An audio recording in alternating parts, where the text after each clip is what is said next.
미국의 철학자이자 예술비평가 스탠리 카벨은 별 생각 없이 그냥 결혼해서 무난한 듯 사는 일보다 적절한 이유가 있다면 이혼의 위기를 극복하고 헤어졌던 상대와 다시 재혼하는 일이야말로 의미심장한 결합이라고 주장한 적이 있다. 그 결합은 별 고민 없이 진행된 첫 번째 결혼과는 차원이 다르다. 그들은 이미 상대의 한계와 결점을 잘 알고 있다. 그럼에도 불구하고 다시 결합하기로 감히 결심한 것이다. 나는 삶이나 정치도 마찬가지일 것이라고 생각한다.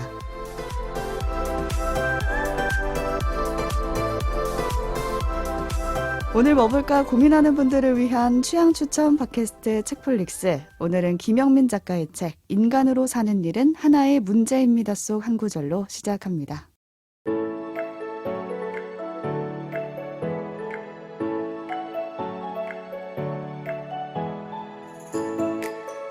안녕하세요, 책디입니다. 오늘도 덕 PD 나와 계세요?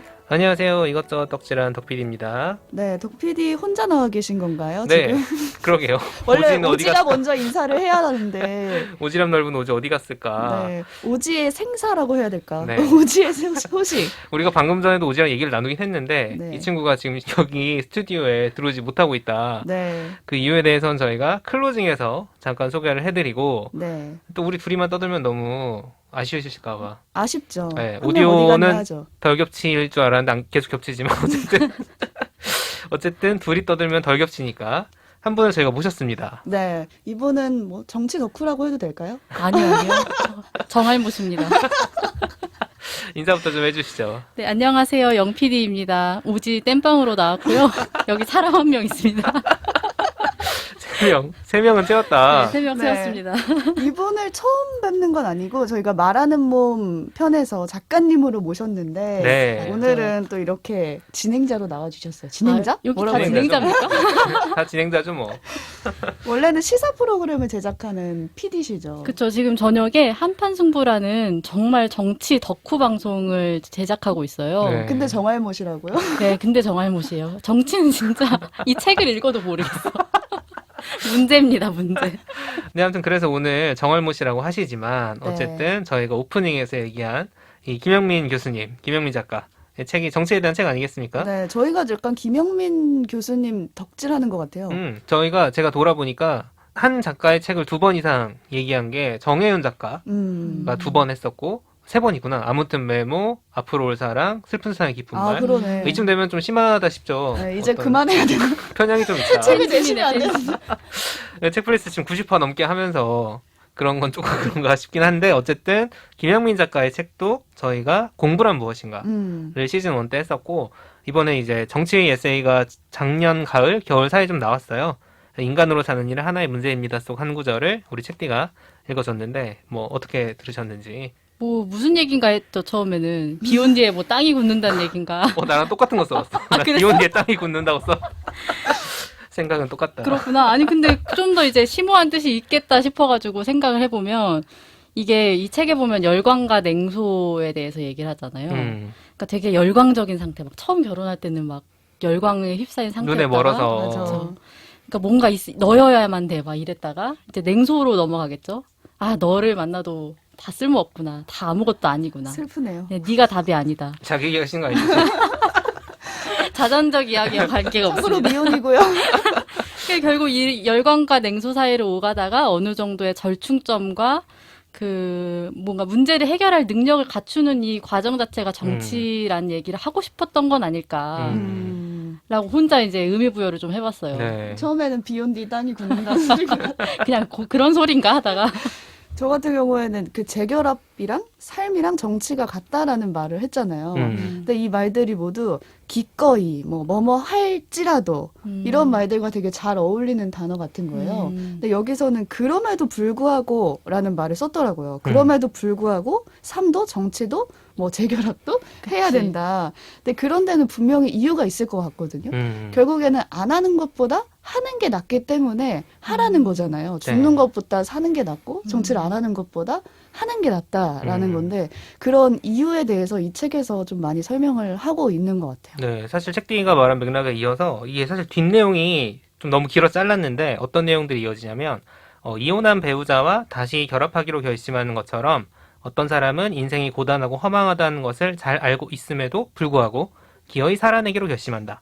어떤 사람은 정치의 세계가 협잡과 음모로 얼룩져 있다는 것을 잘 알고 있음에도 불구하고 은거의 유혹을 떨치고 정치의 세계로 나아간다. 이게 아까 책디가 말한 그럼에도 불구하고랑 다 연관이 있는 그럼에도 불구하고가 있냐 없냐 그게 사실 다르다는 거죠. 그러다 보니까 이제 우리가 정치 혐오 하는데 여기 지금 정할못 한 분과 정치 혐오자 한 명. 혐오자. 그 중간 그리고 그 어딘가. 중간에 책디가 있다. 근데 이제 사실 정치는 그 공기처럼 널려 있는 거니까 이왕이면은 야 대충 살아를 넘어서 그럼에도 불구하고 어떤 고리들을 각자 가지고 있으면 좀 더 단단한 삶을 살아갈 수 있지 않을까 하는 마음에 이 책으로 저희가 정치 얘기를 이 대선판 한복판에서 한번 그러게 이 책 너무 해보려겠습니다. 너무 정치적이네요. 그러니까요. 이 민감한 시기에. 민감한 시기지만 책플릭스는 뭐든 한다. 덕 PD가 그럼 3분 요약으로 좀 책 소개를 간단하게 해주시죠. 네, 김영민 교수 칼럼계의 아이돌이죠. 추석이란 무엇인가? 저번에도 그 얘기 하던데 칼럼기 아이돌 너무 오고 덕질하잖아. 네. 칼럼계 아이돌이 직업은 아니지 않습니까? 안녕하세요, 칼럼계 아이돌입니다. 그렇죠. 아이돌이라고 하시기. 그 본인도 부끄러워하실 것 같은데. 아무튼 그래서 이 본업은 이제 서울대 정치외교학부 교수입니다. 정치학 전공이에요. 외교가 아니라 정치학 전공이고 동양 사상사를 연구하고 가르치는 분이죠. 그게 좀 반전 매력인 것 같아요. 네, 그렇죠. 되게 진지한 전공이신데. 맞아. 중국 그렇죠. 책 이만한 것도 썼어요. 네, 논어 뭐 어쩌고 오. 저쩌고도 있고 중국 사상사 최근에 정리하신 책도 쓰셨죠. 맞아요. 이 정치학 교수가 쓴 정치 에세이인데 그렇다고 해서 여기에 뭐 윤석열이니 이재명이니 뭐 우리가 맨날 뉴스에서 보는 그런 정치 얘기가 나오진 않습니다. 하나도 안 나오죠, 그런. 네, 터치는 있는데 이제 그게 핵심은 아니죠. 현실 정치를 좀 더 직격하는 이야기가 궁금하시다면 제가 저번에 한번 소개한 김민하 평론가의 저쪽이 싫어 투표하는 민주주의 이거 읽어보시면 되고요. 이 책은 나에게 정치란 무엇인가? 이분 무엇인가 좋아하지 않습니까? 그런 질문을 던지게 공부란 만들어주는. 무엇인가 저희가 했었죠. 정치란 무엇인가 시리즈로. 그리고 이제 이 책에도 일부의 제목이 정치란 무엇인가죠. 그런 걸 생각해 볼 수 있게 해주는 생각의 재료들이 많이 담겨 있습니다. 이 김영민 교수가 이제 글이라는 흔적을 통해 깔아둔 사유의 길이 있는 건데 오늘 그래서 우리 세 사람이 각각 하나씩의 이야기를 뽑아왔고요. 제목은 인간으로 사는 일은 하나의 문제입니다. 이게 잘 안 외워져요. 뭔 소리야? 맞아. 오히려 정치적 동물의 길하면 이게 정치 에세이구나 알겠는데 그렇죠. 책을 다 덮고 나서도 이 문장에 대해서는 아직도 이해했다는 기분은 들지 않아요. 먹고 살기 너무 힘들어. 심플하게 제가 이해대로 하면 인간으로 사는 일은 문제죠. 근데 이제 먹고 살기 힘든 이유가 각자 다르죠. 근데 어쨌든 힘든데 뭐 그게 뭐 명절에 가족 친지를 방문한다거나 뭐 연애나 우정에서 뭔가 문제가 있다거나 갑자기 코로나에 걸렸다거나 번아웃에 강요당한 상황에 계속 빠져 있다거나 우리 집 천장에서 물이 새거나 벌레가 나오거나 아무튼 문제는 다들 있는 거예요. 근데 이런 문제가 만약에 없다. 지금 내가 너무 행복하다. 삶이 굉장히 충실하고 만족스럽다. 그거는 운이 좋은 일이라는 거죠. 운 좋고 그냥 즐기시면 됩니다. 근데 이제 그런 얘기도 있죠. 일정 규모 이상의 인간관계나 조직생활 안에서 아무도 나한테 스트레스를 주는 빌런이 없다면 당신이 빌런이죠. 자전적인 이야기가 많이 나와요. 그런 건 아닌가 잠깐 생각을 해보시고 어쨌든 김영민 교수가 얘기하는 거는 이런 행복한 사람들에게는 정치가 필요가 없다는 거예요. 근데 우리들 대부분은 어떤 문제 안에 살아간다는 거죠. 당장 점심 뭐 먹을 거부터 시작을 해서 없는 사람이 있을까요? 그렇죠. 그래서 인간으로 사는 일은 하나의 문제라는 건데 어쩌란 말이냐. 그게 이제 아까 부제로 말씀해주신 정치적 동물의 길입니다. 이런 문제들을 해결하는 게 바로 정치라는 거죠. 우리가 초등학교 때 배우더라고요. 검색해봤어요. 언제 배우는지. 뭐 배웠나? 정치에 대해서 아니 정치를 언제 이 개념을 중학교 때 배우는지 초등학교 때 배우는지 기억이 안 나. 아, 사람들 사이의 의견 차이나 이해관계를 둘러싼 다툼을 해결하는 과정이라고 교과서에 나와 있다고 합니다. 그렇게 보면 되게 소규모 작게 느껴지는데 우리가 생각하는 정치는 되게 크잖아요. 투표 막 이런 거 그쵸? 같죠? 뭐 대통령 거학과 싸우고 뭐. 거기까 싸우는 거 좋아하시는구나. 네, 아무튼 근데 우리가 만약에 캐스터웨이 같은 영화의 주인공처럼 무인도에 혼자 산다면 그건 이제 생존의 문제인 그쵸. 거죠. 근데 이제 로빈슨 크루소만 해도 사실 프라이데이라는 타자가 있었기 때문에 그쵸. 거기 정치가 있잖아요. 근데 캐스터웨이는 사실 뭐 배구공이랑 정치를 할 수는 없으니까 이제 그런 상황도 있는 건데 우리가 다른 사람과 함께 살아갈 수밖에 없다는 이 정말 바꿀 수 없는 조건. 그러니까 저희 방송에서 종종 인용했듯이 타인은 지옥이지 않습니까? 지옥이죠. 너무 당연하게 받아들이. 너무 대답하지 않았어요. 사회생활 해야 되기 때문에. 저 갑자기 진지해져가지고 할 말을 잃었어. 네, 아무튼 그럼에도 불구하고 함께 살 수밖에 없기 때문에 인간은 정치적 동물이 된다. 뭐 여기까지 이제 학교에서 한 번씩 들어본 얘기인데 사실 이 책에 담겨 있는 에세이들이 어떤 그 하나의 결론을 향해서 아까 영 PD님 말씀하신 것처럼 다 읽어도 잘 이해가 안 될 수 있는 게 자, 그래서 논리적으로 이건 이거고 이건 이거고 이건 이거니까 인간으로 사는 일이 문제입니다라는 얘기를 하는 책은 아니고 에세이를 모아놓은 거예요. 일종한 생각의 단초들을. 그래서 뭐 이 김영민 교수 특유의 그 리듬감 있는 문체가 있죠. 그래서 아리스토텔레스나 뭐 홉스 같은 되게 예전에 윤리책 같은 데서 봤던 그런 정치 사상가들의 사상에서 시작을 해서 영화, 뭐 맞아요. 그림, 뭐 스탠리 코미디. 맞아요. 이분이 참 문화 콘텐츠에 관심이 많으시더라고요. 그런 이야기라거나 아니면 우리가 정치인의 연설이라거나 뭐 전염병 대응 같은 지금의 현안 같은 것들, 그리고 특정한 정치 세력 같은 우리가 현실 정치하면 떠올리는 대상에 대해서 일종의 비평들을 담아내고 있습니다. 이 제목은 좀 빡세고 이제 정치 에세이라고 하면 되게 무거울 것 같은데 한 편 한 편이 길지 않아요. 맞아요. 짧게 쉽게 네. 읽을 수 있겠다. 대신 이제 한 편 읽으면 좀 쉬어야 돼요. 한꺼번에 읽느냐 힘들긴 한 편 했어요. 읽으면 좀 힘들어요. 너무 다 소화해야 돼. 그러니까. 다양한 걸. 한 편 딱 읽고 씹어서 생각해볼 만한 정도의 딱 그 호흡이니까 아, 정치 너무 무거운 거 아니야? 라고 생각하시기보다는 한번 이 정치의 계절에 집어들어 보셔도 좋겠습니다. 네, 3분 지났으니까요. 여기까지 듣고요. 먼저 참여 안내를 드리면서 인간으로 사는 일은 하나의 문제입니다. 라는 책에 대한 이야기 나눠보겠습니다. 네, 책플릭스는 청취자 여러분들의 관심과 참여로 만들어집니다. 좋아요와 댓글은 너무너무 큰 힘이 되고요. 네, 트위터나 인스타그램에 큰 대답. 관심 갈고 관심 저희 관심은 먹고 삽니다. 트위터, 인스타그램에 지금도 남겨주신 분들 계신데 정말 발견할 때마다 너무 큰 힘이 됩니다. 해시태그 책플릭스 남겨주시면 저희 감사드리겠고요. 저희가 선정을 통해서 또 기프티콘도 보내드리고 있습니다. 지금 유튜브 구독 이벤트 계속하고 있습니다. 메일이나 그렇군요. 네 저도 보내드려요. 구독했어요. 네, 감사합니다. 유튜브 구독한 후에 메일이나 SNS 댓글로 인증해 주시면은 역시 기프티콘 보내드리고 있습니다. 많은 참여 부탁드립니다. 네, 인스타에 해시태그를 해주시면은 또 우리 덕PD가 하나하나 캡처를 해가지고 오. 같이 있는 그룹 카톡에 올려요. 그렇죠. 이게 뭐 오. 밤이든 새벽이든 올려가지고. 아이고 카톡 지옥, 카톡 개미 지옥을. 일하는 데는 시간이 PD가. 없다. 이 친구들. 번아웃이란 무엇인가. 그러니까 요즘 다들- 애들이네. 꼭 그 해시태그된 게시물은 나눠보고 있으니까요. 많이들 올려주시면 좋겠습니다. 네. 저는 이 책에서 정치를 왜 해야 하고 또 우리가 어느 순간 어떤 방법으로 정치적 존재가 되는지에 대해서 좀 집중해서 봤어요. 그랬더니 2개의 칼럼을 고를 수가 있더라고요. 먼저 인간은 제법 잘 살 수 있는 존재다라는 글이었는데 여기서는 인간이 정치를 함으로써 더 잘 살 수 있다라는 주장을 하거든요. 아까 덕필이가 잠깐 말을 했는데 인간은 정치적인 동물이다라는 아리스토텔레스의 말 두 분도 혹시 들어보셨죠? 학교는 다녔으니까. 네, 들어는 봤죠. 전 책에서 봤어요. 어떤 뜻으로 알고 계세요? 인간은 정치적인 동물이다. 그 아까 덕 PD가 사전에서 찾아봤다는 것처럼 뭔가 갈등이 생겼을 때 서로 이제 나 혼자 말고 여러 사람들과 문제를 같이 해결하고 조정하고 이런 동물이다라고 이해했죠. 우리가 딜을 해야 되잖아. 어. 점심을 뭘 먹을지 생각을 하려면. 그렇죠. 근데 저 같은 경우에는 보통 우리가 저 사람 되게 정치적이야 아. 라는 그 맥락에서 교활하다. 뭔가 협잡군. 자기 이익을 위해서 그렇지. 음흉하게 행동하는 그렇지. 뭔가 말을 그런 식의 바꾸고. 그런 사람을 떠올렸는데 사실은 그런 뜻이 아니라 방금 말씀하신 대로 뭔가 인간은 홀로 살 수 없기 때문에 일정한 집단 속에서 공적인 일을 하면서 소통을 하면서 살아야 된다. 약간 이런 뜻이었던 거예요. 근데 그런 오해를 이 책에서 풀어주면서 이런 얘기를 해요. 하지만 이런 본성을 정치적인 게 본성이라고 하더라도 거스르면서 사는 사람도 있다라는 거예요.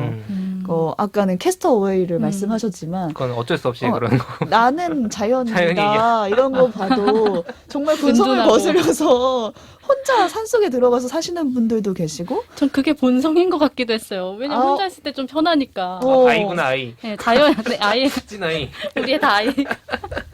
혼자 있을 때 좀 편하고 자연인이 된 것 같은 기분을 느끼니까. 그리고 그게 조금 더 쿨해 보이기도 해요. 뭔가 그쵸. 속세를 떠나서 나 혼자만 있어도 잘 살 수 있다 이런 그쵸. 느낌이어서 근데 또 배고픔이라는 것도 우리의 본성인데 우리가 지금 참으면서 녹음을 하고 있기도 하잖아요. 그러니까 본성을 꼭 막 다 실현시키면서 살 필요는 없는 거예요. 그게 뭔가 생존의 문제는 아닌 건데 그럼에도 불구하고 본성을 살려서 인간이 정치적으로 정치를 하면서 살면은 더 잘 살 수 있다라고 이 책에서 말을 하는 거죠.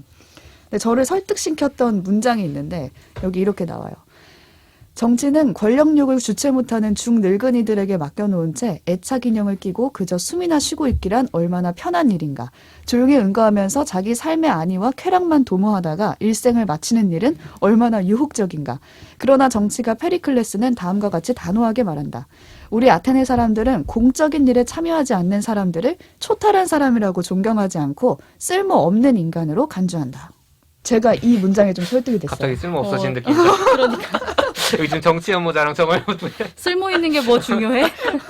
쓸모없이 살지 뭐. 쓸모 없는 살고 인간이야 난. 그리고 우리 아테네 사람들도 아닌데 뭐. 그렇죠. 네, 근데 다시 뭐- 본래 의도로 돌아와서. 그러니까 그런 권력욕을 주체하지 못하는 사람들한테 그냥 모든 정치를 다 맡겨놓고 나는 그냥 가만히 내 쾌락만 도모하는 게 맞는 건가 이런 생각을 하게 되는 거죠. 계속 그런 정치 현실이 계속 망가져 있는 거죠. 음. 꾼들한테만 맡겨놓으면. 그래서 결국에는 내가 할 수 있는 게 뭐가 있을까라는 생각까지 가서 막 좀 끌어오르는 거예요. 아 나도 뭔가 이 친구 출마하나? 정치에 참여해야지. 정치적 하는 거 합성. 정치를 참여해야지. 뭔가 해보고 싶다 이런 생각이 들었는데 그동안 내가 했던 건 뭔가 정치적으로 사적인 수준을 넘어서 무엇을 했을까 떠올려 보니까 결국에는 투표가 가장 흔히 떠오르는 행동이더라고요. 투표를 맨 처음 했을 때 두 분은 기억이 혹시 나시나요? 저는 20살 때 이제 첫 투표를 하게 돼. 하게 되는 되죠. 거였죠. 그쵸. 2007년에 당시에 이제 이명박 대통령이 거의 당선이 되는 분위기였어요. 재미없는 선거였죠. 근데 이제 첫 투표니까 얼마나 설레요. 20살도 됐고 그러니까. 투표도 처음 할 수 있고. 근데 그게 대통령이야. 그러니까 대통령 선거가 20살 때 있는 거는 흔치 그쵸. 않은데. 너무너무 되게 설레는 마음으로 갔는데 이제 당시에는 좀 항상 분노가 좀 있었던 것 같아요. 막 이명박 대통령이라는 사람 존재 자체가 존재에 대한 존재 자체가 뭐 감옥에 있는 사람이니까 그쵸, 결과적으로 역사의 그쵸. 심판은 내려졌다. 당시에는 뭐 잘 모르고 뭐 신문 기사도 잘 안 보고 이랬지만 맞아, 왠지 맞아. 저 사람은 뭔가 그 정치적인 인간일 것 같다. 협착군일 것 같다. 뭔가 자기 사리사욕을 채울 것 같다. 정치적 동물. 그렇죠. 그리고 사람들을 다 부자 되세요 같은 세속적인 말에 다 현혹시켜서 국밥 드시는 예, 맞아요, 그러는 사람인 것 같다라는 어. 생각 때문에 되게 결과적으로 맞추셨네요. 대법원의 판단은 그렇다. 그쵸. 그때만 해도 이제 정치적이라는 것에 대한 그런 오해를 갖고서는 투표에 저도 참여하면서 약간은 인기 투표 같은 마음으로 이 맞아, 사람 그냥 맞아. 싫어 이렇게 찍었던 것 같기도 하고 이제 그 다음 대통령 선거 이제 박근혜 2012년. 대통령이 됐던 선거니까 좀 잃어버린 10년이 그때부터 이제 시작됐던 화두였죠. 거였죠. 돌아보면 제 첫 투표의 기억은 이래요. 다 비슷한가 봐요. 저 같은 경우도 보통 버킷리스트처럼 야 우리 선거권 있다 다 같이 가자. 아 진짜? 그래? 가자 다 같이. 건전한 청년들인데. 풀이다. 근데 가서 진짜 인기 투표식으로 우선 찍고 누굴 찍느냐가 중요한 게 아니라 아 나 투표했어. 해봤어? 손등에 도장 찍고 나와가지고 맞아요. 인증샷 올리고 이렇게 가볍게 생각했던 것 같아요. 저도 사실 똑같은데 저는 사실 기억이 안 나요. 저는 2004년이어야 되거든요. 나이가 나온다. 아 나이가 나오네. 근데 그때 노무현 대통령 탄핵이 있었어요. 아. 그래서 그해 총선이 소위 이제 열린우리당이 굉장히 많은 그러니까 역풍이 불었죠 당시에 한나라당에게. 그래서 그런 선거였는데 기억이 안 나는 거야. 내가 누구 찍었는지도 기억 안 나고 투표를 했는지도 기억이 안 나는데 하긴 했겠죠 아마. 했을 거고 그보다 저 이제 투표 행위에 대한 가장 큰 그 기억이 남는 선거는 2008년인데 그때 왜냐하면 제가 모 정당의 당원이었어요. 모 정당의 당원이었기 때문에 이제 일종의 어떤 동료 활동들도 좀 하고 다니고 막 선거 유세를 막 옷 입고 이러진 않았지만 적극적이었네 그래도. 그러네, 잘 당원이네. 기억하는데. 그 슬픈 기억이에요. 지금 없는 당이기 때문에. 아무튼 그래서 투표라는 거는 사실 아까 책디가 말한 것처럼 평소에 큰 부담 없이 때가 되면 유권자로서 주어진 권리를 행사할 수 있는 가장 정치적인 기본적인 행동이긴 하죠. 그렇죠. 제가 가져온 두 번째 칼럼이 투표할 때 일어나는 일이라는 칼럼인데 여기서는 우리가 투표하는 그 순간이 사적 존재에서 정치적 존재로 변신하는 순간이라고 묘사를 하는 거예요. 그동안은 그냥 나의 생존이나 안위만을 위해서 살다가 아 이제 이렇게는 못 살겠다. 도저히 살아남을 수가 없다. 어찌해볼 도리가 없어서 너무 괴롭다. 그러니까 그때 죽지 못해서 정치적 존재로 변신하고 투표장에 간다. 라고 여기 나와 있어요. 맞아요. 그 순간 되게 긍정적으로 묘사를 해놨더라고요. 그러니까요. 책에서는. 그리고 되게 진지하게 이렇게 맞아요. 말씀하셨는데 저에게는 그 첫 투표가 진짜 인기 투표처럼 버킷리스트처럼 뭔가 제가 사적 존재에서 정치적 존재로 변하는 순간은 아니었던 것 같아요. 근데 해를 거듭하면서 투표의 순간에 내가 느끼는 감정도 되게 많이 달라지는 것 같아요. 그러니까 제가 느꼈던 어떤 계기는 타 방송사에서 정치 프로그램을 1년 동안 했던 적이 있는데 패널로 작은 역할이었어요. 근데 그때 처음으로 정치인을 눈앞에서 봤고 정치인의 말이 진짜 그날 그 주에 여론몰이를 하는 과정을 제가 처음 본 거예요. 막 거기서 자극적인 말을 막 한 거예요, 방송에서. 네, 그런 방송을 하고 이런 법이 생겨야 된다, 이런 게 필요하다 하면은 실제로 거기에 대해 여론몰이가 되는 기사가 거죠. 쫙 나오고. 그래서 이게 정치라는 게 이게 좀 되게 큰 일이구나. 그럼 내가 정말 대의민주주의를 위해서 누구를 뽑아야 되는가. 뭔가 이런 생각을 하게 된 계기가 그 프로그램이었거든요. 근데 그 뒤로는 투표장에 갈 때 그 기존에 뭔가 인기 투표했던 사적인 존재에서 조금은 공적으로 변해서 정치적 존재로 나아가는 그런 과정이었다는 생각이 들더라고요. 근데 이런 꼭 투표하는 행동이 아니더라도 누구에게나 사적 존재에서 정치적 존재로 변신하는 순간이 온다고 생각이 들어요. 예를 들어 덕 PD는 정당을 가입했을 때 어떤 계기가 있지 않았을까요? 있죠. 왜냐면 2007년에 이명박 대통령 당선된 대선 얘기를 하셨잖아요. 근데 2008년에 굉장히 큰 정치적 이벤트를 하면 촛불 집회였습니다. 그것에 대한 뭐 여러 가지 재평가들이 있긴 하지만 그 당시에 제가 소위 학생사회에서 뭔가 역할을 하고 있었기 때문에 정말 맨날 광화문으로 출근을 하는 거야. 사실 2016년 촛불 집회는 아주 그 많은 걸 그때로 학습한 거예요. 평일에 맨날 집회를 하면 사람들이 일찍 힘들구나. 그래서 그때 주말만 했잖아요. 2016년, 17년에는. 기억도 안 나요. 근데 2008년에는 맨날 했어요. 맨날. 맨날 하고 나가면 살수차 전경 있고 막 그 난리인데 그때도 막 사람들 막 50만, 100만씩 모이고 했잖아요. 그때 이제 그런 활동들이 어떻게 보면은 대학에서 이미 제가 하던 활동이 연장선상에 있었기 때문에 정당 가입이 사실 큰 각성이었다기보다는 그런 뭐 연장선상에서 일종의 하나의 활동이었던 거죠. 내가 만들고 싶은 어떤 내가 생각하는 가치가 있고 지향이 있는데 그거를 이루는 활동이 어떨 때는 집회였던 것이고 어떨 때는 뭐 저는 이제 대학원에서 공부를 할 때도 일종의 정치적 활동을 생각하면서 논문을 쓰겠다라는 생각도 있었고 굉장히 글쓰기로. 정치적인 존재네요. 네. 그리고 이제 정당은 그 중에 하나였던 거죠. 그러니까. 네. 저는 딱 떠올랐던 사람이 있었는데 태안화력발전소 하청 노동자로 일하다가 사망한 고 김용균 씨의 어머니였어요. 김미수 이사장. 아들이 산재로 사망을 하고 어머니가 그 이후로 각종 시위 현장에 나와서 이렇게 말을 했잖아요. 제2의 제3의 용균이가 나오지 않게 해달라. 이 말은 되게 유명해졌죠. 네. 시위를 해보시지도 않았던 그 어머니가 자신이 이렇게 국회까지 와서 국회 앞에 나와서 산재 문제 해결을 외치면서 이렇게 시위를 할 거라고 생각지도 못하셨을 그쵸. 거 아니에요. 아들이 죽기 전까지는. 근데 이 얼굴물을 또 이들을 위해서 제2의 제3의 피해자를 위해서 산재 문제 해결을 외치는 거죠. 마음이 아프긴 하지만 이 아들의 죽음이 어머니에게는 정말 죽지 못해 사적 존재에서 정치적 존재로 변신하는 순간이었다는 생각이 들거든요. 정말 그러네요. 네, 이 책에는 이렇게 나와 있어요. 지속되는 두려움과 난폭한 죽음의 위협으로 인해 인생이 고독하고 열악하고 고약하고 잔인하고 짧아질까봐 변신하는 것이다. 그 변신 덕분에 인간은 비로소 삶을 견딜 수 있게 된다. 이제 정치 참여 여부가 생존의 여부는 아닌 시대잖아요. 그냥 오히려 아까 말씀드렸듯이 마음 편히 한적하게 사는 게 그쵸. 쿨해 보일 수도 있는 건데 기억해야 될 거는 정말 이 책의 제목처럼 인간으로 사는 일은 하나의 문제라는 사실 같아요. 그래서 언제나 이 문제가 나에게도 언젠가는 발생을 할 거고 그 문제를 다루려면은 우리가 정치를 해야만 한다는 거예요. 뭔가 왜 정치 참여를 내가 해야 하나 해서 바뀔 게 뭐가 있나 이런 회의가 있던 분들이라면 이 책에 정말 설득당할 수 있는 문장이 많기 때문에 한번 꼭 보셨으면 좋겠고 올해 또 3월에 대선이 있잖아요. 그렇죠. 얼마 안 남았네요. 네, 그때 아마 많은 분들이 사적 존재에서 정치적인 정치적 존재로 변신하는 계기가 되지 않을까라는 생각이 들어서 한번 가져와 봤습니다.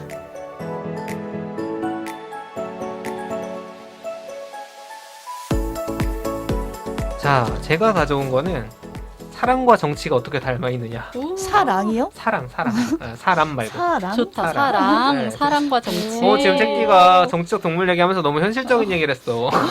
낭만적인 얘기를 해야지. 너무 진지했어요. 낭만이라 가지고 좀 놀랐네요. 네, 사랑과 정치라니 굉장히 어울리지 않는 두 단어 아닙니까? 네. 그렇죠. 두 분은 사랑을 믿으시나요? 사랑이요, 사랑이요. 사랑. 사람은 못 믿지. 죽지 못해 믿죠. 근데 우리가 사랑 하지만 사랑 많이 하지만 사랑의 정의는 사람마다 다르잖아요. 근데 대충 이제 비슷한 합의점이 있다면 자신보다 다른 존재를 더 사랑하는 게 가능할까? 그러니까 나의 욕망이나 자유의지보다 상대방의 욕망이나 의지를 우선시한다는 그런 게 과연 자연스러운 일인가? 너무 어렵다. 어렵죠. 네. 하고 있잖아요. 근데 다들 아닌가? 뭐, 베스트? 부모의 입장에서는 그럴 수 있다고 하고 있을 수 착각하고 있다. 있을 수도 있고. 그렇죠. 자기보다 다른 사람을 우선시한다는 게 그래서 그것이 사랑의 위대함이다라고 말할 수도 있지만 사실 사랑이라는 것 자체가 어떻게 보면은 객관적인 근거로 증명할 수 있는 것도 아니고 실제로 존재한다기보다는 일종의 판타지이자 허구라는 거죠. 그럼에도 불구하고 우린 그걸 믿지 않습니까? 맞아요. 그러니까 예컨대 뭐 성애는 호르몬의 작용이다. 라든가 뭐 길어봐야 몇 년이야. 뭐 이런 얘기 하시는 분들도 있고 경험적이나 통계적으로 보면은 그러니까 해필리 에버 애프터라고 하잖아요. 오래오래 행복하게 살았습니다. 라는 커플보다 어떤 방식으로든 이별이 찾아올 확률이 높죠. 현실적이네요. 그러게. 나 뭐 갑자기 씁쓸한가? 덕숭 돌담길 미신 같은 게 왜 있냐. 같이 걸으면 안 된다고? 실제로 헤어지는 사람이 더 많기 때문이에요. 오랜만에 듣는 격언이네. 그러니까. 한날 한시에 뭐 죽지 않는 한 사별도 어떤 이별의 형태인 그쵸. 것이고 그렇잖아요. 근데 이제 어쨌든 영원히 지속될 너와 나의 사랑이라는 일종의 판타지를 우리가 믿기로 선택을 하는 거죠. 안 그러면 왜냐면 그 관계를 지속할 수가 없어요. 그래, 믿기로 선택한다는 네. 말이 맞는 것 같아. 그러니까 의처증이나 우부증에 걸리겠죠. 어떤 관계, 연애, 너랑 나랑 사귀는 거야 혹은 뭐 결혼했어라고 하더라도 상대방과 나와의 관계에 사랑이라는 이름을 붙이지 않으면 그리고 그렇게 믿지 않으면은 진짜 의처증, 우부증 걸리는 거야.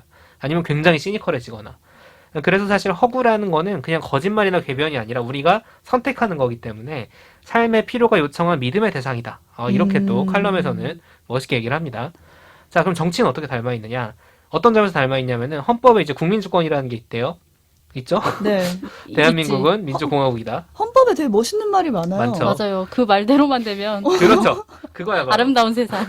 대한민국은 민주공화국이고 모든 권력이 국민으로부터 나오는데 우리가 뭐 2016년 촛불 집회 뭐 좀 더 연식이 있는 분들은 아까 제가 얘기한 2008년 촛불 집회 더 거슬러 올라가면 이 노래 2004년에 노무현 대통령 탄핵받는데 촛불 시위 때 나왔던 노래라고 하더라고요. 아무튼 대한민국의 모든 권력은 국민으로부터 나온다. 근데 우리가 뭐 대통령, 장관, 국회의원, 뭐 판검사들이 행사하는 권력이 우리로부터 나온다고 느끼는가? 느끼세요? 아니죠. 아니죠. 다른 세상에 사는 분들처럼 느껴져서. 아니, 가끔 뭐 투표하는 날 정도? 투표하는 날. 그러니까 아마 자기가 뽑은 대통령이나 국회의원이 당선됐어도 이런 효능감 느끼는 경우가 그렇게 많지는 않을 거예요. 네. 그리고 헌법 1조 그러면 이거 사기냐? 대한민국의 모든 권력은 국민으로부터 나온다? 뭐 소수의 정치인들이 국민을 개돼지로 여기면서 선거 때는 막 표 달라고 절하고 뭐 울고 무릎 꿇고 이런 게 쇼를 하는 건가? 라고 냉소한 사람이 있을 수 있습니다. 실제로 대의민주주의라는 저희가 이제 간접민주주의 얘기할 때는 이런 논리가 필요하기도 하고요. 어느 정도는. 근데 이제 김영민 교수 얘기는 뭐냐면 대의제니 헌법이 이런 게 다 허구니까 그럼 짱돌 들고 부수자가 아니고 정치가 다 그런 거지 하는 허무주의도 아니고 이 국민주권이라는 개념이 마치 제가 앞에 설명한 사랑처럼 현실을 살아가기 위해 필요한 일종의 허구다. 이렇게 우리가 생각을 선택해서 해보자. 믿어봐라 그렇죠. 이건가 보네. 그러니까 이게 대체 무슨 의미가 있을까 싶은데 제가 그냥 이해하기로는 그러니까 정치에 통용되는 여러 개념이나 관념 이런 뭐 국민주권 같은 것들이 허구라고 선택을 하면은 문자 그대로 그냥 받아들이는 것보다 좀 더 현실적이 되고 정교해지는 것 같아요. 그러니까 예를 들면은 정치인들이 뭐 국민의 뜻을 받들어서 어쩌고 저쩌고 하는데 알고 보니 정치인들이 국민들 못지않게 혹은 더 심하게 사익 추구에 관심이 많더라. 실제로 그렇게 했더라. 뭐 이런 현실에 대해서 극혐, 정치인들 다 쓰레기 이렇게 하기보다는 이게 일종의 게임이고 쇼다라는 걸 받아들이면 그 안에서 우리가 무엇을 할 것인가 그걸 못하게 하기 위해서 그러면 그 고민으로 넘어간다는 거예요. 그러니까 예를 들면은 건설이나 부동산 관련 정책을 담당한 국회의원이 있습니다. 자기나 자기 가족이 그 일을 하고 있어요. 관련 일을. 그런데 엄청나게 이익을 봤어. 뭐 몇백억씩. 그럼 야 저거 나쁜 사람이다라고 손가락질 할 수 있잖아요.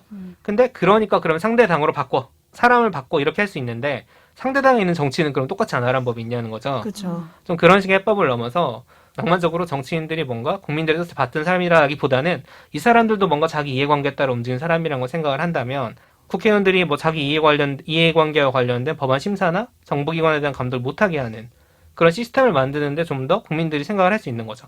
그러니까 사랑의 비유로 좀 돌아와 보면은 우리가 사랑에 눈이 멀어서 진짜 다 줄 것처럼 행동하고 처음에 별을 따다 준대잖아요. 말도 안 되는 소리를. 근데 그 안에서 행복을 찾기도 하잖아요.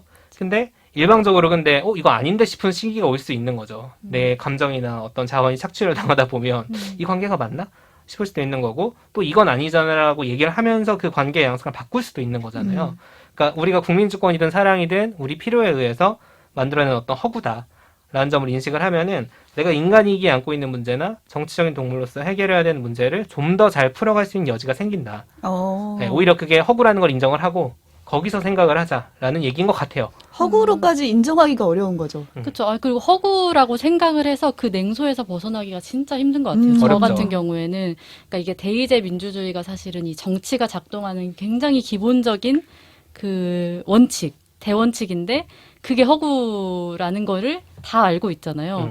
그걸 알면서도 그거를 믿고 거기서 내가 뭔가를 해보려고 노력하는 게 참 의지가 안 생겨서 사랑은 그래도 뭔가 나한테 오는 게 있잖아요. 직접적으로.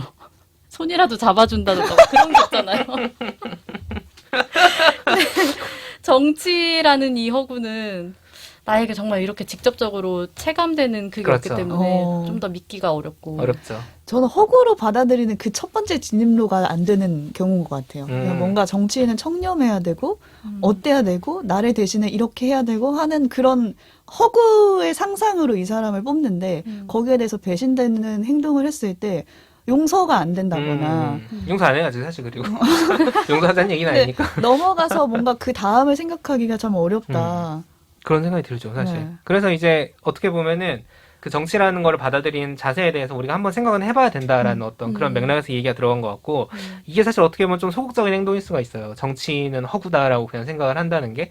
근데 좀 더 적극적으로는, 그러니까 픽션이라는 거잖아요. 픽션, 서사가 있는 건데, 그런 걸 만들어 볼 수 있죠. 예를 들어 좀 더 적극적으로 보면은, 이 책의 이제 뒷부분에 있는 칼럼 중에 586이나 운동권이라는 말로 대표되는 정치 세력에 대해서 영화 다크나이트를 경유해서 이제 비평한 내용이 있는데 재밌었어요. 네, 재밌죠. 지금 사실 뜨거운 감정이긴 합니다. 이 86 세력 어쩌고 저쩌고는.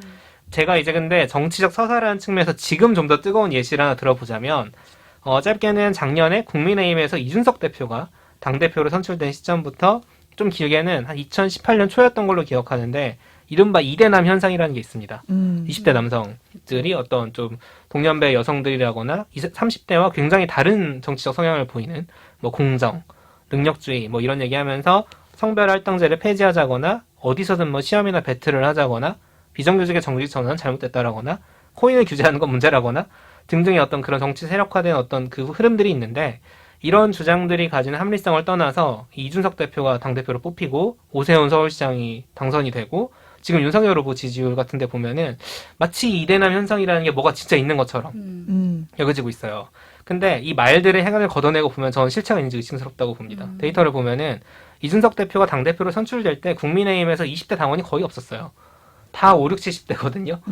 그분들, 근데 이제 이런 식으로 얘기하죠. 부모님을 설득해서 이준석을 당대표로 뽑았다? 그게 아니에요. 사실 그 당시에 국민의힘에는 이준석이 당대표가 될 수밖에 없는 어떤 구조들이 내부적인 구조들이 있었던 거거든요. 오세훈 서울시장 득표를 보면은 20대 여성 빼고는 다 이겼어요. 특히 이제 부동산 문제가 핫했기 때문에 30, 40대가 훨씬 더 어떻게 보면 중요했고.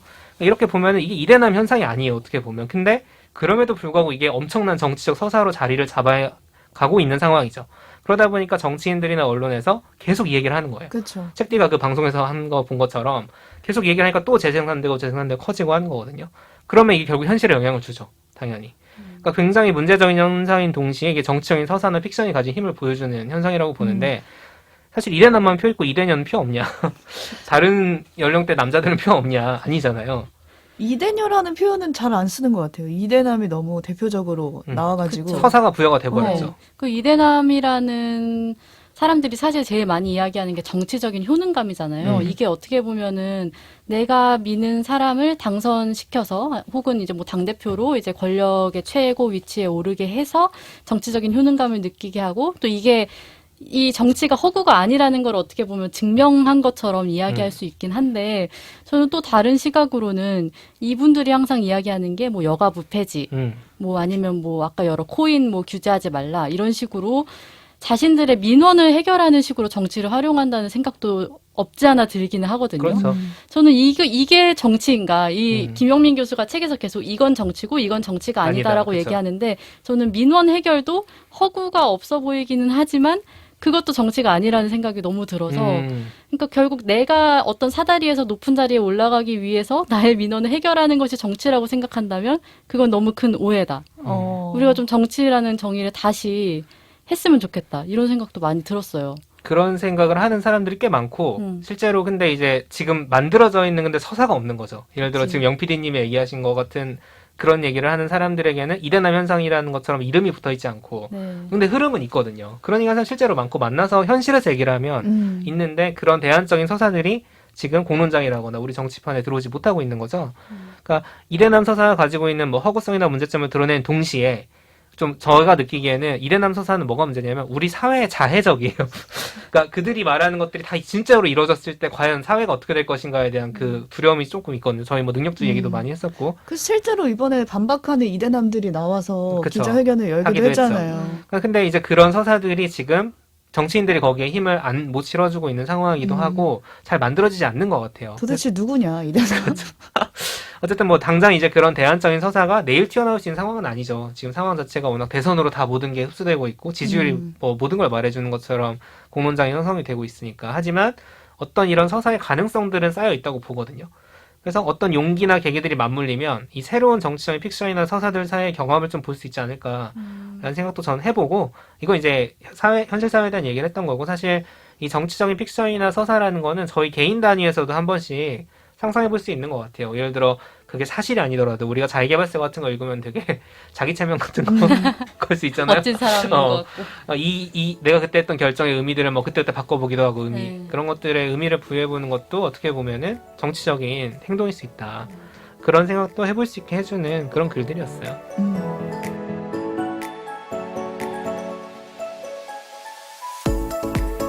대안적 서사 얘기를 했는데 어떻게 보면 제가 얘기하는 게 그런 고민을 담은 것일 수도 있겠어요. 제가 주목해서 봤던 칼럼은 그 상처에 대한 얘기였어요. 상처받은 이들의 고통과 영광이라는 칼럼이었는데, 두 분은 혹시 정치에 상처받았다 이런 생각이 든 경험이 있나요? 저는 그 정치의 상처라는 그 기준을 잘 몰랐던 게 그냥 개인적인 수준에서의 정치에서 상처를 받았던 경험인지 아니면 우리가 흔히 생각한 그 큰 정치인들과의 말과 어떤 상황 속에서 받은 상처인지 그렇구나. 헷갈리는 거예요. 둘 다 말이 되겠다. 둘 다 말이 되죠. 어떤 걸 말씀하시는 건가요? 제가 이제 딱 정치에 상처받았다라는 걸 하면 보통 후자를 떠올린 것 같아요. 그러니까 어떤 정치. 정치인들이 공적 발언에서 난 약간 배제돼 있다. 그렇지. 그런 걸 맞아. 느꼈을 때 상처가 되고 이 정치라는 것이 나와는 다른 세상인 거구나 라는 걸 느끼는 게 좀 상처를 받았다라고 표현할 수 있는 경험이었던 것 같아요. 이건 되게 소소할 수 있는데 우리 교회에 왔던 정치인이 다른 종교에 가서 야, 선거 때 정치인은 다종교이니까. 다종인데 근데 제가 만물신. 그때는 너무 어렸어요. 어렸을 어렸을 때 우리 지역구에 나온다고 해가지고 교회 와서 근데 제 옆에 앉으셔가지고 와 저분은 여기 교회 이제 등록하시는 건가 뭐 이렇게 생각을 했는데 그게 아니라 이제 매년 오시는데 다른 데도 가시고 그랬을 때 뭔가 느껴지는 배신감 그냥 행사처럼 투표 때만 오는 거구나를 그냥 깨달았을 때 그럴 수 있다. 그것도 좋은 경험이네요. 그러니까 뭔가 현실의 어떤 벽을 아직 해보지 못했을 아직 몰랐을 때. 저 같은 경우에는 대선 때 어떤 후보가 토론회에서 그 사람은 이제 인권이 굉장히 중요한 가치 중에 하나로 활동을 해왔던 사람인데 동성애에 반대한다는 말을 토론에서 명시적으로 한 적이 있죠. 그때 그쵸. 이제 지적을 바로 하긴 했습니다. 다른 후보가. 근데 그 약간 그게 있었던 거예요. 예를 들어서 원래 그런 가치를 중시하지 않는 사람이었으면 기대조차 안 하니까. 그래서 사실 그 사람은 그렇지 않았어야 될 것 같은데 그 얘기를 했다는 게 좀 놀랐죠. 놀랐고 안 되겠구나. 또 뭔가 한국 정치의 수준이 아직 여기를 못 넘어서는구나 이런 생각도 느꼈을 것 같아요. 5년이 지나도 똑같아요. 그러네. 달라진 게 없어요. 제가 이제 상처를 받았던 경험은 이건데, 그 옛날에 정홍원 국무총리 혹시 기억나세요? 네, 박근혜 네. 정부 때 초대 총리였잖아요. 이분이 인사청문회를 하고 있었는데, 천안이 제가 본 거거든요. 그 집에서 할아버지, 아빠, 저 이렇게 셋이 TV를 보고 있었어요. 청문회를. 정말 TV로 봤어. 정치적인 집이네. 아니, 뭔가 이렇게 딱 의식적으로 켜놨다기보단 그냥 틀어놓은 거죠. 그래서 이렇게 보고 있었는데, 그 어느 의원이 3대 백수란 말을 아세요? 이러는 거예요. 그 총리가 백수가 하도 많아서 모르겠다 이러는 거예요. 그래서 다른 사람이 이제 아니 백수가 된 사람들이 얼마나 괴로운 줄 아느냐 어떻게 그런 말을 하냐 이렇게 하니까 총리가 요즘 백수를 둘러싼 농담이 하도 많아서 제가 좀 발언 잘못했습니다. 죄송합니다 이러더라고요. 네. 근데 그때 저희가 3대가 백수였거든요. 어머. 그래서 할아버지, 아버지가 난닝구를 입고 어머. 난닝구를 입고 TV를 보고 있고 제 옆에서 그리고 저는 이제 창창하게 뭔가 일을 해야 되는 사람인데 백수니까 3대가 백수인 거를 그 총리가 너무 아무렇지 않게 전혀 공감하지 않는 것으로 오히려 이제 약간 우습다. 그러니까 농담이라는 얘기가 나왔잖아요. 설마 3대가 백수겠냐. 그쵸. 이부망천이라는 얘기도 생각이 나네. 이부망천 있었죠. 그래서 굳이 해설하지 않겠습니다. 정말 그때는 이제 가뜩이나 백수여서 워낙 감수성이 예민하시잖아요. 그러니까 정말 상처를 받았어요. 그때. 그래서 저놈은 안 되겠다. 뭔가 그 사람에 대한 것보다 근데 오히려 이제 화살은 나에게 돌아오는 거죠. 나는 저 세계에 진입할 수 없는 초라한 사람이다.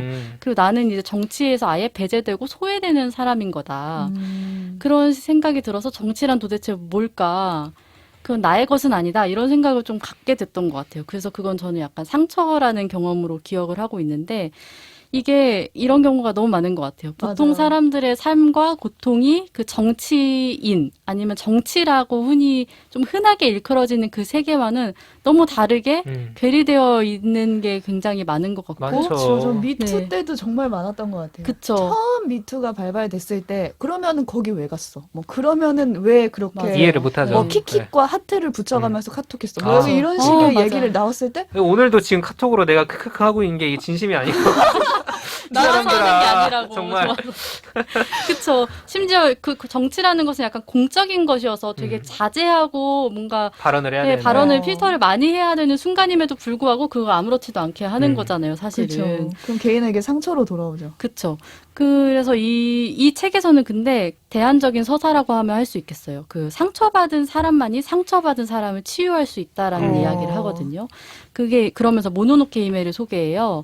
그 모노노케 히메 주인공이 재앙신에 의해서 팔에 상처를 입게 되고 그 주인공은 상처를 치유하기 위해 먼 길을 떠나다가 또 다른 상처받은 영혼인 모노노케 히메를 만나서 그 둘이 협력을 해서 재앙신을 무찌르고 숲의 신을 구하고 이제 상처를 치유한다 뭐 이런 내용인데 이제 이 재앙신이라는 존재가 무엇인가 그 재앙신 안에는 사실은 거기도 상처받은 멧돼지가 있었다는 거죠. 그렇죠. 결국 상처받은 사람들이 다른 사람을 상처 입히고 상처 입은 사람들이 또 한편으로 상처받은 사람들을 치유하고 너무 인생이 참 모순적인 상황이 너무 많은 것 같아요.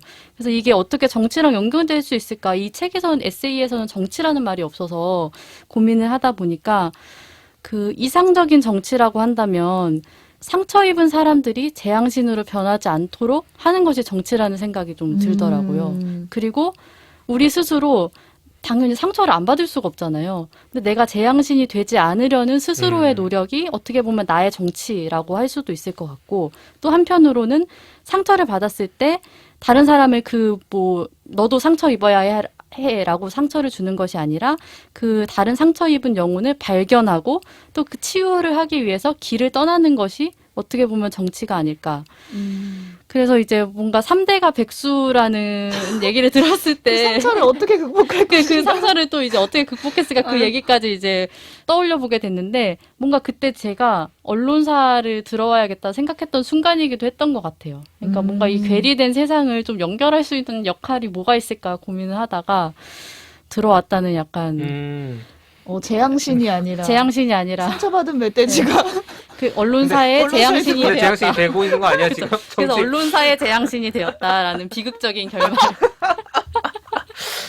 근데 참 이게 어떤 희망을 그렇게 좀 그 다짐이잖아요. 그러니까 그쵸. 남은 나에게 상처를 줬지만 나는 네. 그렇게 상처를 주지 않겠어. 맞아요. 라거나 매일매일 들어온 압박 같은 것들 있죠. 뭐 저희가 언론사에 있으니까 얘기를 하자면은 뭐 이런 식으로 이슈를 다뤄야 되라고 했을 때 제 생각이 다를 때가 되게 많은데 그럼에도 불구하고 어떤 논리들이 존재하기 때문에 권력도 존재하고 그렇게 나가면은 오히려 나는 내가 만드는 프로그램에서 내가 배제되고 내가 상처를 받는 경우들이 생기거든요. 그렇죠. 그랬을 때 그냥 혹시 나도 그냥 내 마음대로 해버려?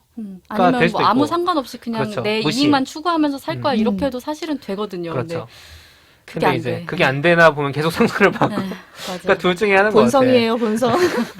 계속 내가 상처받는 길을 택하거나 그치. 아니면은 그런 참을 때까지 참고 어떻게 하거나 아니면은 뭔가를 바꾸는 건데 밀레니얼들이 앉아서 이러고 있다. 결론에.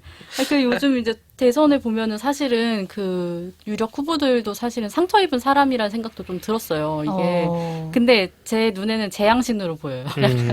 이 사람들도 약간 뭐랄까. 그 검찰에 의해서 희생됐다는 그 복수심. 이거를 다시는 이 권력을 넘겨주면 안 되겠다라는 그 재앙의 마음이 하나 있고. 뭔가 임명장에 잉크가 마르기도 전에 검찰의 독립성을 해치려 했던 정권이 있었다. 이 무력을 행사해서 이 정권을 바꿔버려야 한다는 이 그렇지. 복수심. 우리가 탄압받았다. 그쵸. 아. 그러니까 서로 정의로운 내가 일을 피해자고 내가 상처 어. 입었고 그 상처를 위해서 내가 복수를 하기 위해. 거기에 이제 또 동원되는 사람들 그리고 그걸 지지하는 사람들이 있으니까 뭔가 재앙신들의 싸움을 정신들의 싸움이 됐다. 어떻게 해야 되나 막 이런 생각까지도 좀 이어지고 또 하나 같이 연결해서 생각했던 인상적인 챕터는 제목이 내가 소풍 나온 강아지 새끼인 줄 아느냐였어요. 네. 이게 이제 최승자 시인의 시를 모티브로 거리에서 되게 파격적인 패션으로 퍼포먼스를 하는 아티스트 이불 씨에 대해서 소개를 하는 글이었는데 강아지 새끼 내가 개인 줄 아냐 흔히 많이 하는 비유잖아요. 여성은 이등 시민이 아니고 뭐 흑인은 이등 시민이 아니고 이런 얘기 많이 하듯이 우리는 다 같은 인간이고 개가 아니다. 나를 무시하지 말아라. 이런 이야기를 하는 챕터였는데 또 한편으로 생각하면 저는 이 내가 소풍 나온 강아지 새끼인 줄 아느냐라는 제목에서 중요한 건 강아지 새끼는 아니었다고 생각해요. 그 강아지 새끼라는 거는 어떻게 보면 아까 제가 얘기했던 왜 이대남 나를 무시해. 내 민원 다 처리해. 이런 식으로 이야기하는 것이 아니라 중요한 것은 소풍이라고 생각했거든요. 그러니까 우리는 소풍 나오듯이 이 세상을 살면 안 된다는 것이 이 아티스트와 최승자 시인의 이야기였던 것 같아요. 그러니까 소풍 나오듯이 살자는 말이 무슨 뜻일까 생각해 보면은 이게 저는 엄청난 정치적인 각성이자 행위라고 생각이 들었거든요. 그러니까 참여라는 거죠. 우리는 이제 소풍이라고 하면은 그 장소는 나와 상관이 없는 곳이잖아요. 그렇죠. 그냥 술 둘러보고 거기서 뭐 어떤 일이 벌어져도 그냥 떠나면 그만인 곳인데 내가 소풍을 나온 곳이 아니라 내가 살아야 하는 곳이라면 또 문제는 달라지겠죠. 그렇죠. 네, 눈앞에 있는 쓰레기도 거슬려서 죽게 되는 거고 뭔가 내 자리가 불편할 것 같으면 뭔가 누군가의 도움을 빌려서라도 해결해야 되는 그 터전이 되는 거잖아요. 그래서 결국 투표도 그동안 저는 소풍하듯이 했고 인기 투표 하듯이 했고 사실 지금 뉴스 만드는 일도 어떻게 보면 소풍 나오듯이 좀 하긴 했거든요. 그러니까 그냥 그때그때 해야 되는 것들이 정해져 있고 빨리 일을 처리하고 집에 가면 그만이니까 그래서 좀 괴롭기도 한데 이게 어떻게 하면 내가 이 소풍을 나온 것이 아니라 이 삶의 주인으로서 조금 더 참여하고 목소리를 낼 수 있을까 고민을 하게 되는 챕터였어요.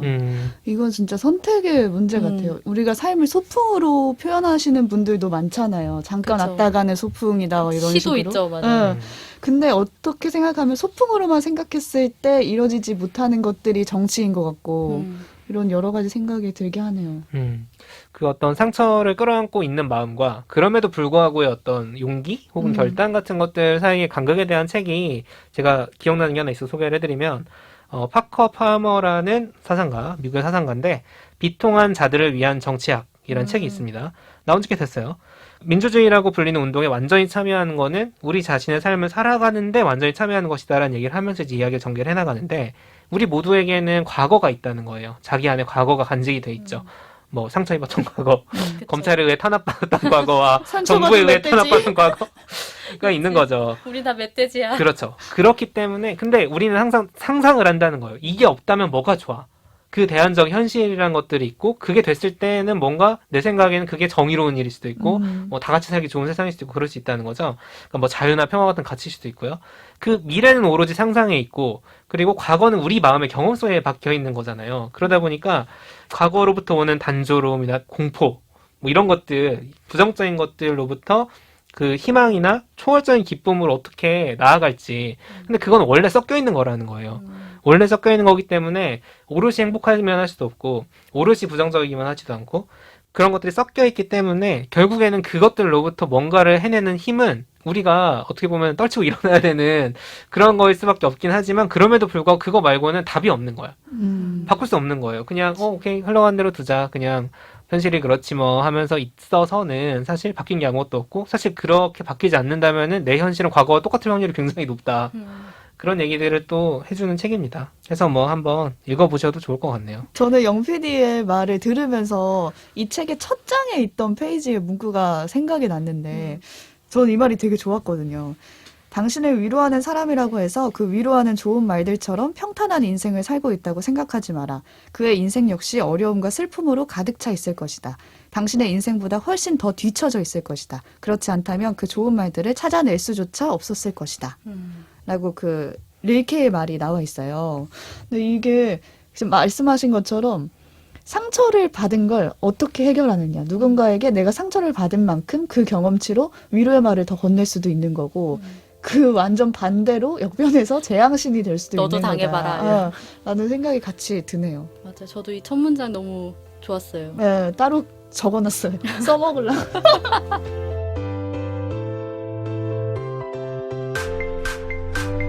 오늘 뭐 볼까 고민하는 분들을 위한 취향 추천 팟캐스트 책플릭스. 지금까지 김영민 작가의 인간으로 사는 일은 하나의 문제입니다에 대한 이야기 나눠봤는데요. 정치라는 키워드로 진짜 많은 이야기를 나눈 것 같아요. 정알못이라더니 온갖 정치 얘기를 하셨어요. 약간 선언 괜히 정치 얘기하면 약간 고무적인 기분이 들어요. 그래요? 뭔가 막 해야 될 것 같고. 아니, 마약 같은 존재. 그렇지. 이래서 정치를 뛰어서 뗄 수 없어. 이래서 하면 안 돼. 여러분 이래서 하지 마세요. 정치 얘기 하지 마세요. 네, 특별히 또 오늘 대선을 앞두고 이런 정치 얘기를 하니까 또 저는 여러 인물이 또 생각이 나더라고요. 그러네요. 네, 청취자 여러분도 오늘 방송 들으시면서 어떠셨는지 또 떠오르시는 인물? 아, 그거 하지 말자. 카드 사태 날 수 있습니다. 청정 댓글입니다. 그러면 청정하게 좋은 댓글들 감상으로 남겨주시면 좋겠습니다. 영PD님 오늘 책플릭스 갑작스럽게 함께했는데 어떠셨나요? 책플릭스가 들을 때는 되게 즐겁게 들었는데 막상 녹음에 참여하니까 정말 고도의 정신 집중을 필요하는 것이네요. 죄송합니다. 이게 오늘 주제가 좀 거시기했어요. 정치 얘기를 해서 좀 그럴 수도 있고. 그럴 수 있어요. 네, 근데 뭔가 세 분의 즐거운 분위기 속에 참여할 수 있게 되어서 오지님 오지가 지금 긴장하고 있을 네, 거예요. 오늘 너무 재밌어서. 그런가요? 오지님 많이 그리워하실 것 같아요. 오지님 계속 오지님의 목소리를 떠올리면서 했어요. 계속 갑자기 끼어드는. 언제 또 다시 연락이 갈지 모르니까요. 항상 대기 부탁드리고요. 알겠습니다. 네, 이제는 모두가 정말 궁금해하던 오지의 소식을 좀 나눠볼까 하는데요. 대체 오늘 왜 안 나왔는가 본인에게 한번 직접 들어보도록 하겠습니다. 책풀 최초의 전화 연결입니다. 네. 오지님 나와 계신가요? 네, 오십니다. 무슨 베이징 특파원 같아. 네, 어디십니까? 영등포구에 나와 있나요? 나와 있는 오지입니다. 물레동에서 지금 벌써 열흘 넘게 재택 치료 중인 오지입니다. 네, 제가 그러니까요. 지난주에 코로나 그 양성 판정을 받아서 남편과 함께 지금 집에서 이제 재택 치료를 거의 끝나가요. 이제 이번 주에 격리 해제가 되는데 지금 집에서 지금 한 발짝도 안 나가고 지금 있습니다. 이 친구 전화 인터뷰 안 해본 티가 너무 난다. 물어보지 않는 걸 자기가 슬슬. 너무 왜냐면 사적 남편 통화. 말고 다른 사람이랑 얘기한 게 너무 오랜만이라 지금 굉장히 신나고요. 말하고 싶은 마음이 넘쳐나는데. 진작에 네. 처음부터 같이 연결을 해서 방송을 할 방송 걸 시킬 걸 그랬네요. 어떻게 그러면은 지금 상태는 어떤 거예요? 처음에 이제 증상이었던 인후통이나 기침은 이제 많이 나아졌고. 네, 코맹맹이 소리 나네요. 네, 지금 이 코로 가서 제가 지금 냄새가 잘 안 나는 후유증을 오케이. 지금 경험하고 있는 중이에요. 아, 그래도 몸이 많이 나아져서 이제 다음 주부터 이제 회사로 복귀를 할 건데 약간은 아쉬운 마음까지 드는 이제는 휴가가 끝나는 중이라. 휴가 끝났다. 네, 이런 말 해도 되나요? 그 책플릭스로 녹음을 놓친 게 제일 약간 아쉬워요. 그 김영인 교수님 책도 샀는데 지금 맞아. 이 정치 얘기 또 재밌게 보니까 지금 세 분 분위기 보니까 또 얼마나 재밌게 했을지 저는 방송으로 확인을 해보겠습니다. 그러면은 아쉬우면 혼자 해서 올려. 나한테 파일 보내줘. 아쉬워할 필요 없이 본인이. 자, 그만큼 아쉬운 그 정도로 아쉽지는 네. 않아서 괜찮을 것 같아요.